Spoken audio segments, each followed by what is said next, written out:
আজকে ভিডিওতে রায়মার্টিন প্রশ্নবিদ্যা 2023-এর সপ্তম শ্রেণীর ভূগোল বিষয়ে তৃতীয় পর্যায়ক্রমিক মূল্যায়নের যে 7 নম্বর প্রশ্ন সেটি রয়েছে, অর্থাৎ Jodhpur park girls high school এই বিদ্যালয়ের সমস্ত প্রশ্নের উত্তরগুলি করব। তার আগে তোমরা কেউ যদি আমার চ্যানেলে নতুন দেখো তাহলে চ্যানেলটি অবশ্যই সাবস্ক্রাইব করে নেবে।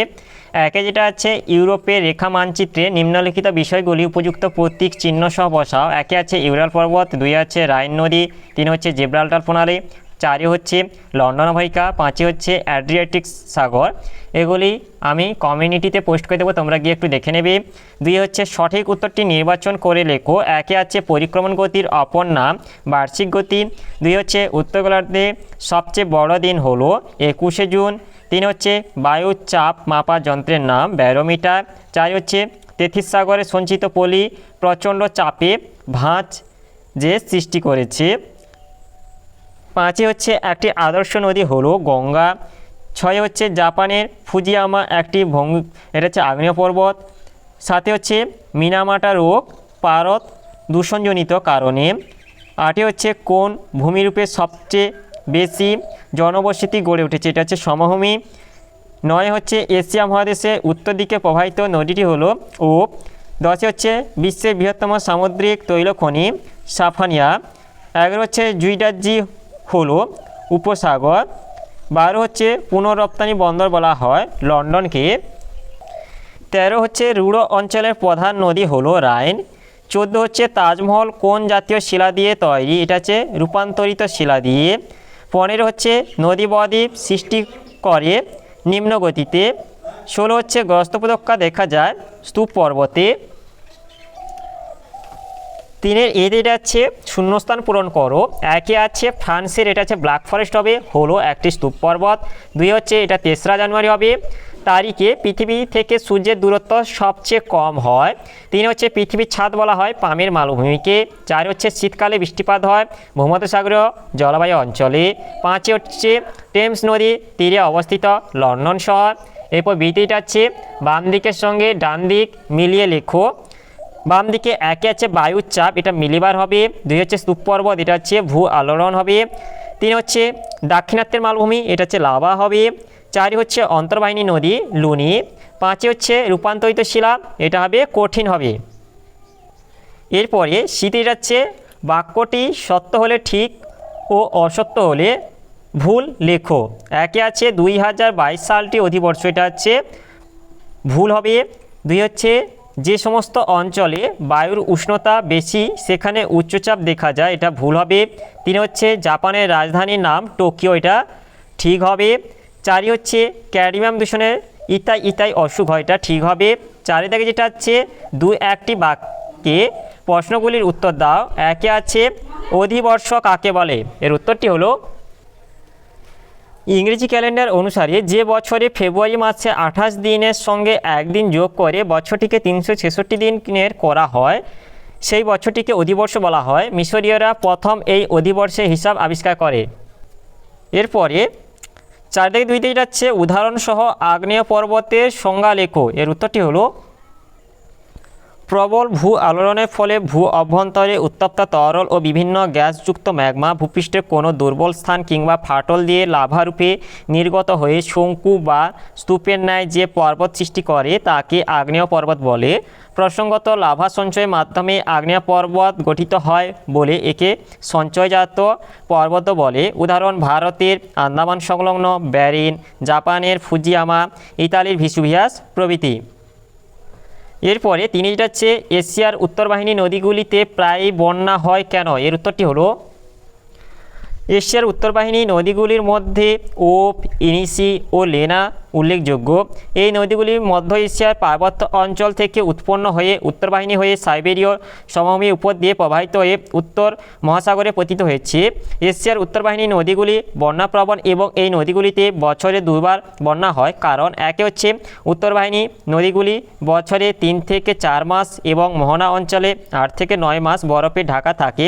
এর ফলে নদী উচ্চ প্রবাহে বসন্তকালে বরফ গলে গেলেও নিম্ন প্রবাহে নদীর মোহনা অঞ্চল বরফাবৃত আবৃত থাকে, ফলে এই সময় উৎস অংশে বরফ গলা জল মোহনার আগেই বাধাপ্রাপ্ত হয়ে বন্যার সৃষ্টি করে।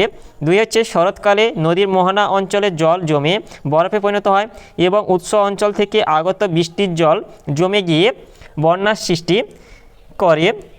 তাই গ্রীষ্মের শুরুতে অর্থাৎ বসন্তকালে এবং শীতের শুরুতে অর্থাৎ শরৎকালে এই দুবার নদীগুলিতে বন্যা হয়। এরপরে 4 আছে ট্রাক ফার্মিং কাকে বলে? এর উত্তরটি হলো বাজার বাগান কৃষিতে প্রতিদিনের প্রয়োজনীয় শাকসবজি, ফুল ও ফল চাষ করা হয়। এই সমস্ত দ্রব্য নিকটবর্তী মহানগরের বাজারে সরবরাহ করা হয়। কৃষিক্ষেত্র থেকে একেবারে শহরের মধ্যে বাজারে শাকসবজি নিয়ে আসার জন্য ট্রেন অপেক্ষা ট্রাকই বেশি সুবিধাজনক। তাই শহরতলি অঞ্চলে এমন বাজার বাগান কৃষিকে ট্রাক ফার্মিং বলে। এরপরে 5 থেকে আছে কয়েকটি বাক্যে উত্তর দাও। 1 আছে অপসুর ও অনুসুর এর মধ্যে পার্থক্যগুলি লেখো। এর উত্তরটি হলো অপসুর অনুসুর বিষয় তারিখ এঁকেছে। অপসুর হচ্ছে 4 জুলাই, অনুসুর হচ্ছে এটা 3রা জানুয়ারি।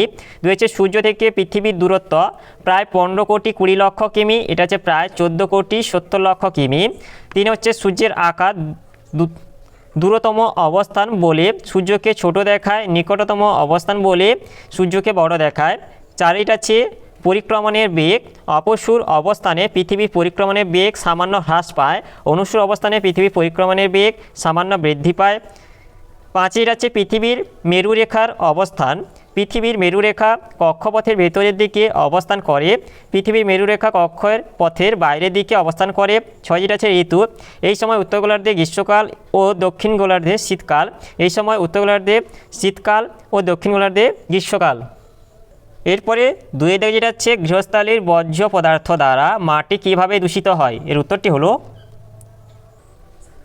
দৈনন্দিন জীবনে প্রতিটা গৃহস্থালি থেকে ব্যাপক পরিমাণে বর্জ্য পদার্থ উৎপন্ন হয়, যেগুলি দীর্ঘদিন ধরে মাটিতে জমে থেকে ব্যাপকভাবে মাটি দূষণ ঘটায়। যেমন 1 হচ্ছে পরিত্যক্ত খাদ্যাংশ দ্বারা প্রতিদিন মানুষ খাদ্য তৈরি করার সময় যে শাকসবজি খোসা, মাছের আঁশ, ডিমের খোসা কিংবা মাংসের হাড় বা অবশিষ্টাংশ প্রভৃতি মাটিতে ফেলে তার দ্বারা মাটিতে বিভিন্ন জীবাণুর প্রকোপ বৃদ্ধি পায়, ফলে মাটি দূষণ ঘটে। 2 আছে অকেজ যন্ত্রাংশ দ্বারা গৃহস্থালি থেকে বিভিন্ন ভাঙা যন্ত্রাংশ, কাঁচা জিনিসপত্র ব্যাপক পরিমাণে মাটিতে মিশে মাটি দূষণ ঘটায়। 3 হচ্ছে পরিত্যক্ত তরল বর্জ্য পদার্থ। গৃহস্থালিতে প্রতিদিন জামা কাপড় কাচা, ডিটারজেন্ট মিশ্রিত জল, সাবান ধোয়ার জল কিংবা মলমূত্র ধোয়া, বাথরুমে পরিত্যক্ত জল মাটিতে মিশে ব্যাপক হারে মাটি দূষণ ঘটায়। 4 হচ্ছে পরিত্যক্ত প্লাস্টিক দ্বারা গৃহস্থালি থেকে প্রায় প্রতিদিন প্রচুর পরিমাণে প্লাস্টিকের ব্যাগ, বিভিন্ন প্লাস্টিকজাত সামগ্রী, ভাঙা বা অব্যবহৃত অংশ মাটিতে মিশিয়ে মাটির গুণগত মান নষ্ট করে। এরপরে যেটা হচ্ছে 5 অন্যান্য সামগ্রী দ্বারা উল্লেখিত উপাদানগুলি ছাড়াও গৃহস্থালি থেকে প্রতিনিয়ত ছেঁড়া বই খাতা, কাগজের ঠোঙা, বালিশ, তোষক কিংবা গদি ছেঁড়ার বর্জিত অংশ, ছেঁড়া জামা কাপড় মাটিতে মিশিয়ে মাটি দূষণ ঘটায়। এরপর 3 যেটা আছে রূঢ় শিল্পাঞ্চল লৌহ ইস্পাত শিল্পে উন্নত কেন? এর উত্তরটি হলো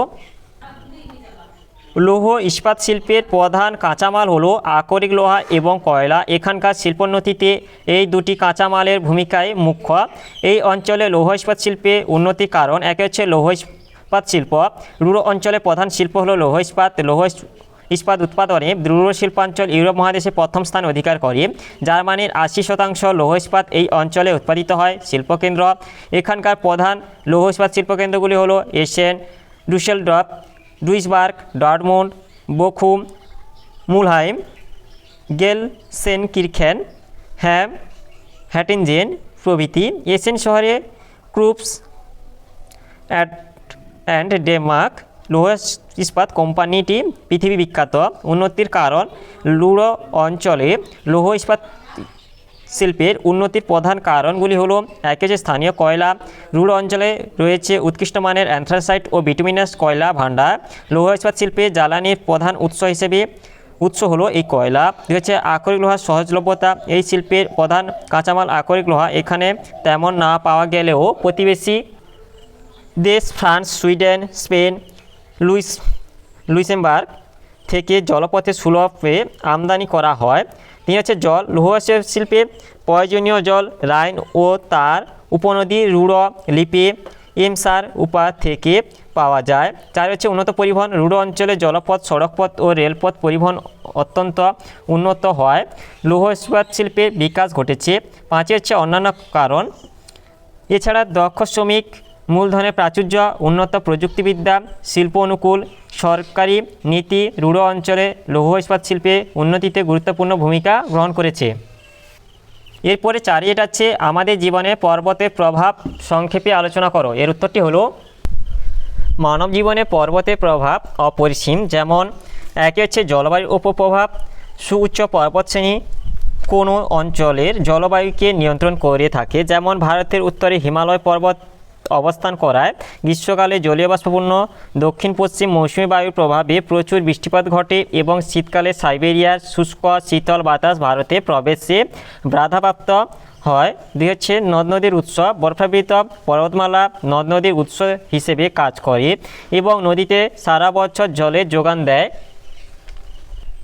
3 হচ্ছে বনজ সম্পদের প্রাচুর্য, পার্বত্য অঞ্চলে স্বাভাবিক উদ্ভিদ থেকে প্রচুর কাঠ, ভেষজ ওষুধ, ফল, মধু, মোম পাওয়া যায়। 4 হচ্ছে পশুচারণ ক্ষেত্র, পার্বত্য অঞ্চলে তৃণভূমিতে পশুচারণ করে বহু মানুষ জীবিকা নির্বাহ করেন। 5 হচ্ছে ধাপ চাষ, পার্বত্য অঞ্চলে কৃষি অনুন্নত হলেও পর্বতের গায়ে ধাপ কেটে চা, কফি, ধান প্রভৃতি চাষ করা হয়। 6 হচ্ছে শিল্প, বনজ ও খনিজ সম্পদকে কাজে লাগিয়ে বন্ধুর ভূপ্রকৃতিতেও চা শিল্প, কাগজ শিল্প, প্লাইউড শিল্প গড়ে উঠেছে।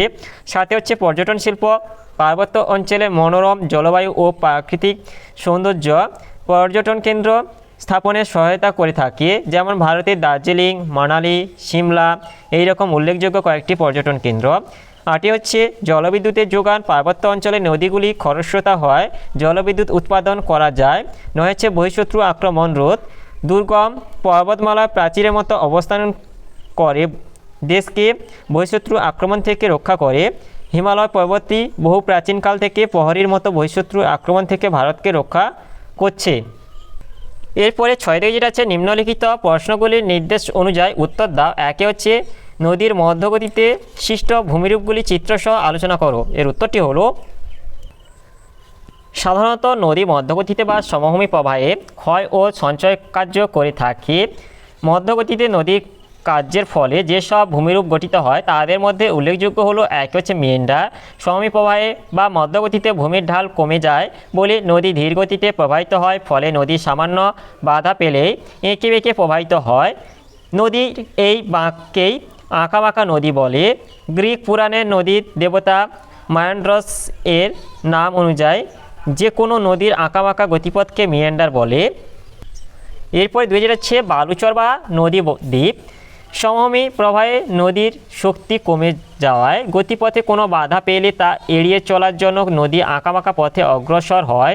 সমভূমি অঞ্চলে নদী বাঁক ঘোরবার সময় তার বিপরীত দিকে পলি সঞ্চয়ের ফলে ওই স্থান উঁচু হয়ে বালুচরের সৃষ্টি করে। এছাড়াও নদীর মাঝে মাঝে নুড়ি, কাঁকড়, কাদা, পলি জমেও নদী কোথাও কোথাও বদ্বীপের সৃষ্টি করে। যেমন ব্রহ্মপুত্র নদীর মাঝুলি দ্বীপ ভারতের বৃহত্তম একটি নদীচর।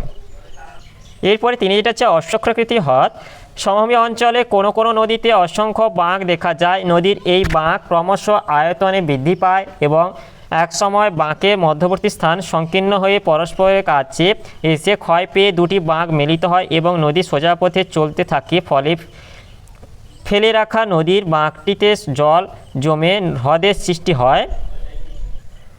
এই হ্রদের আকৃতি অনেকটা ঘোড়ার খুরের মতো বলে একে অশ্বক্ষাকৃতি হ্রদ বলে। যেমন মুর্শিদাবাদ জেলার গঙ্গা নদীর 2 পাশে এই ধরনের হ্রদ দেখতে পাওয়া যায়। এরপরে 2 যেটা আছে চিত্রের সাহায্যে ঋতু পরিবর্তন কিভাবে সংঘটিত হয় তা ব্যাখ্যা করো। এর উত্তরটি হলো বসন্ত, গ্রীষ্ম, শরৎ ও শীত এই 4টি ঋতু পৃথিবীতে পর্যায়ক্রমে ও চক্রাকারে আবর্তিত হচ্ছে, একে ঋতুচক্র বলে। 1 হচ্ছে বসন্তকাল, 21শে মার্চ পৃথিবী তার কক্ষপথের এমন অবস্থানে আসে যে পৃথিবীর উভয় গোলার্ধে সূর্য থেকে সমদূরত্বে অবস্থান করে এবং সূর্যরশ্মি নিরক্ষরেখার ওপর লম্বভাবে পতিত হয়। এই দিন উভয় গোলার্ধের সর্বত্র দিন রাত্রির দৈর্ঘ্য সমান হয়। এই সময় উত্তর গোলার্ধে বসন্তকাল ও দক্ষিণ গোলার্ধে শরৎকাল হয়। 2 হচ্ছে গ্রীষ্মকাল, 21শে মার্চ প্রাচ্যের পর থেকে পৃথিবী ধীরে ধীরে এমন অবস্থায় আসে যে সূর্যরশ্মি ক্রমশ উত্তর গোলার্ধে লম্বভাবে পড়তে থাকে এবং উত্তর গোলার্ধে ক্রমশ দিন বড় ও রাত্রি ছোট হতে থাকে। এরপর 21শে জুন সূর্যকিরণ কর্কটক্রান্তি রেখার ওপর লম্বভাবে পড়ে বলে উত্তর গোলার্ধে 14 ঘন্টা দিন ও বাকি 10 ঘন্টা রাত্রি সংঘটিত হয়। একে বলা হয় সূর্যের উত্তরায়ন্ত দিবস বা কর্কট সংক্রান্তি। দক্ষিণ গোলার্ধে ঠিক এই বিপরীত অবস্থা ঘটে। এই সময়টাতে উত্তর গোলার্ধে গ্রীষ্মকাল ও দক্ষিণ গোলার্ধে শীতকাল অনুভূত হয়। এরপর তিনটা হচ্ছে শরৎকাল। 21শে জুনের পর থেকে সূর্যের দক্ষিণায়ন শুরু হয় এবং পৃথিবীর নিজস্ব কক্ষপথে এগিয়ে যাওয়ার ফলে উত্তর গোলার্ধেও ক্রমশ সূর্যের দূরবর্তী ও দক্ষিণ গোলার্ধ ক্রমশ সূর্যের নিকটবর্তী হতে থাকে। এইভাবে 23শে সেপ্টেম্বর পৃথিবী উভয় গোলার্ধ আবার সূর্য থেকে সমান দূরত্বে অবস্থান করে এবং সূর্যরশ্মি নিরক্ষরেখার উপর লম্বভাবে পতিত হয়। এই দিন পৃথিবীর সর্বত্র দিন রাত্রি সমান দৈর্ঘ্য সমান হয়। এই সময় উত্তর গোলার্ধে শরৎকাল এবং দক্ষিণ গোলার্ধে বসন্তকাল দেখা যায়। এই যে তোমাদের ঋতুচক্রের ছবিটি, এটা দেখে নেবে একটু। এরপরে চারিটা হচ্ছে শীতকাল। 23শে সেপ্টেম্বরের পর থেকে পৃথিবী ধীরে ধীরে কক্ষপথে এমন অবস্থায় আসছে যখন সূর্যরশ্মি ক্রমশ দক্ষিণ গোলার্ধে লম্বভাবে পড়তে থাকে এবং দক্ষিণ গোলার্ধে ক্রমশ দিন বড় ও রাত্রি ছোট হতে থাকে। এভাবে চলতে চলতে 22শে ডিসেম্বরে সূর্যকিরণ মকরক্রান্তি রেখার ওপর লম্বভাবে কিরণ দেয় বলে দক্ষিণ গোলার্ধের দিন সবচেয়ে বড় এবং রাত্রি সবচেয়ে ছোট হয়ে থাকে। তাই 22শে ডিসেম্বরকে বলা হয় দক্ষিণ অয়নান্ত দিবস বা মকর সংক্রান্তি। উত্তর গোলার্ধে অবস্থা হয় ঠিক এই বিপরীত। এই সময় উত্তর গোলার্ধে শীতকাল এবং দক্ষিণ গোলার্ধে গ্রীষ্মকাল অনুভূত হয়। তারপর থেকেই আবার পৃথিবী উত্তর গোলার্ধ সূর্যের নিকটবর্তী হয় এবং দক্ষিণ গোলার্ধ সূর্য থেকে দূরে সরে যেতে থাকে। 21শে মার্চ আবার পৃথিবীর সর্বত্র দিন রাত্রি সমান হয়ে যায়। এভাবে একটি ঋতুচক্র সম্পন্ন হয়। এরপরে তিনে যেটা আছে জনজীবনে ভূমিরূপের প্রভাবগুলি আলোচনা করো। এর উত্তরটি হলো জনজীবনে ভূমিরূপের প্রভাব। ভূমিরূপ আক্ষরিক অর্থে ভূমির গঠনগত আকৃতিকে ভূমিরূপ বলা হলেও ব্যাপক অর্থে সমগ্র পৃথিবীব্যাপী অবস্থানরত বিভিন্ন ধরনের ভূমিভাগের আকৃতি, উচ্চতা, বন্ধুরতা, ঢাল প্রভৃতি অবয়ব ভূমিরূপ নামে পরিচিত। প্রসঙ্গত অনুৎপাত, ভূমিকম্প, সূর্যরশ্মি, নদ নদী, বায়ুর সমুদ্রস্রোত, হিমবাহ ভূমিরূপ সৃষ্টিতে সক্রিয় ভূমিকা গ্রহণ করে। উদাহরণ পাহাড় পর্বত, মালভূমি, সমভূমি প্রভৃতি বিভিন্ন ভূমিরূপ। প্রভাবসমূহ আমাদের জীবনে ভূমিরূপের প্রভাব অপরিসীম। এদের প্রভাব মানব জীবনের সর্বত্র লক্ষণীয়। যেমন একে হচ্ছে সুউচ্চ পর্বতশ্রেণী একদিকে যেমন কোনো অঞ্চলের জলবায়ুকে নিয়ন্ত্রণ করে, তেমন বর্ষাবৃত পর্বতমালা নদ নদী উৎসরূপে কাজ করে। যেমন ভারতের উত্তরে হিমালয় পর্বতশ্রেণী অবস্থান করায় গ্রীষ্মকালে জলীয় বাষ্পপূর্ণ দক্ষিণ পশ্চিম মৌসুমী বায়ু এখানে বাধা পায় এবং তার প্রভাবে প্রচুর বৃষ্টিপাত ঘটায় এবং শীতকালে সাইবেরিয়ার শুষ্ক শীতল বাতাস ভারতে প্রবেশে বাধাপ্রাপ্ত হয়। হিমালয় পর্বত থেকেই আবার গঙ্গা যমুনার মতো নদী সৃষ্টি হয়। বহিঃশত্রু আক্রমণরোধী দুর্গম পর্বতমালাগুলি অতন্ত্র প্রহরীর ন্যায় অবস্থান করে। দুই পার্বত্য অঞ্চলের স্বাভাবিক উদ্ভিদ থেকে প্রচুর কাঠ, ভেষজ ওষুধ, ফল, মধু, মোম প্রভৃতি পাওয়া যায়। এই অঞ্চলে তৃণভূমিতে বহু লোক পশুচারণ করে জীবিকা নির্বাহ করে। পার্বত্য অঞ্চলে চা, কফি, ধান ইত্যাদি ফসল ধাপ চাষের মাধ্যমে চাষ করা হয়। ফলে এই অঞ্চলগুলিতে চা চাষ, কাগজ ও প্লাইউড শিল্প গড়ে উঠেছে। তাছাড়াও পার্বত্য অঞ্চলে মনোরম জলবায়ু ও প্রাকৃতিক সৌন্দর্য পর্যটন কেন্দ্র স্থাপনের সহায়তা করে থাকে। যেমন ভারতে দার্জিলিং, সিমলা, মানালি ইত্যাদি। তিন হচ্ছে মালভূমি অঞ্চলগুলি খনিজ সম্পদে পূর্ণ হয় বলে একে খনিজ সম্পদের ভাণ্ডার বলা হয়। এখানে সাধারণত কয়লা, আকরিক লোহা, ম্যাঙ্গানিজ, নিকেল, তামা, অভ্র, চুনাপাথর প্রভৃতি মূল্যবান খনিজ সম্পদ পাওয়া যায়। খনিজ সম্পদে প্রাচুর্যতার জন্য এখানে বৃহদায়তন লৌহ ইস্পাত শিল্প, ইঞ্জিনিয়ারিং শিল্প, কার্পাস বয়ন শিল্প গড়ে উঠেছে। তাছাড়া মালভূমি খাড়া ঢালে চা, কফি, রবার ও নদী উপত্যকা অঞ্চলে তুলো, ধান, আখ চাষ করা হয়। চার হচ্ছে সমভূমি অঞ্চল উর্বর পলিমাটি দিয়ে গঠিত বলে পৃথিবীর অধিকাংশ কৃষিকাজ সমভূমি অঞ্চলে হয়ে থাকে। এই অঞ্চলে প্রচুর পরিমাণে ধান, গম, তৈলবীজ, পাট, ডাল জাতীয় শস্য, আখ, আলু, সবজি চাষ করা হয়, যা এখানকার মানুষদের প্রধান জীবিকা। কৃষিকাজের পাশাপাশি এখানকার অধিবাসীদের অপর জীবিকা পশুপালন এবং দুগ্ধজাত দ্রব্য, চামড়া ও পশুজাত দ্রব্য বিক্রয় করে অর্থ উপার্জন করা। 5 হচ্ছে শিল্পে প্রয়োজনীয় কাঁচামালের সহজলভ্যতা, উন্নত সড়কপথ, রেলপথ, জলপথ ও আকাশপথে পরিবহন ব্যবস্থা, ঘনবসতি, চাহিদাযুক্ত বাজার শহরাঞ্চলে থাকায় সমীহ অঞ্চল ধাতব ও কৃষিজ উপর উভয় প্রকার শিল্প স্থাপিত হতে দেখা যায়। ব্যবসা বাণিজ্যের ন্যায় বহু সুযোগ সুবিধা থাকায় সমীহ অঞ্চল বহু শহরের পতনও হয়, যেমন কলকাতা, বারাণসী, এলাহাবাদ প্রভৃতি। জীবনধারণের জন্য অনুকূল প্রাকৃতিক, সামাজিক ও অর্থনৈতিক পরিবেশ থাকার জন্য পৃথিবীর প্রায় 90% লোক এই অঞ্চলে বসবাস করে। তাহলে আজকের ভিডিওতে আমরা সপ্তম শ্রেণী ভূগোল বিষয়ে যে সাথে থাকে Jodhpur park girls high school এই বিদ্যালয়ের সমস্ত প্রশ্নের উত্তরগুলি শেষ করলাম। আর তোমরা কেউ যদি আমার চ্যানেলটা এখনও সাবস্ক্রাইব করে রাখো তাহলে চ্যানেলটা অবশ্যই সাবস্ক্রাইব করে নেবে। ভিডিওটি ভালো লাগলে ভিডিওটিকে লাইক, কমেন্ট ও শেয়ার করতে ভুলবে না।